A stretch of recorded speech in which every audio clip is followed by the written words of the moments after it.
да и все. Я там мені Андрон, а знаєш, що в тому відео типу, Андрон мені настроїв, що помагає. Ну, воно пам'яті займається. Не, оно уже дома, сейчас это самое. Сейчас возьму там малый резиновый сапог, какую-то одежду. Скажешь, Ире, цей прикол? Папа, мама, дети.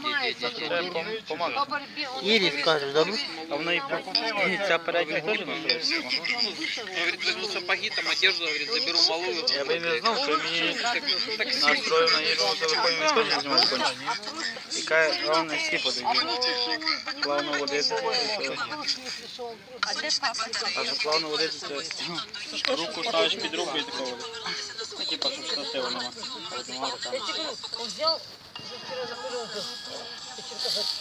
отжимается, я ушел опять отжимается. Охуєнно димок. Ой, игра без памяти занимается, тренирует. Да, деньги 500 гривен ехать.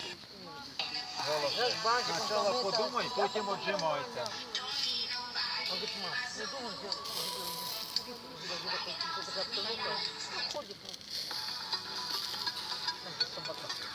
Мы не идем, так он, говорит, Женя, сейф у нас работает.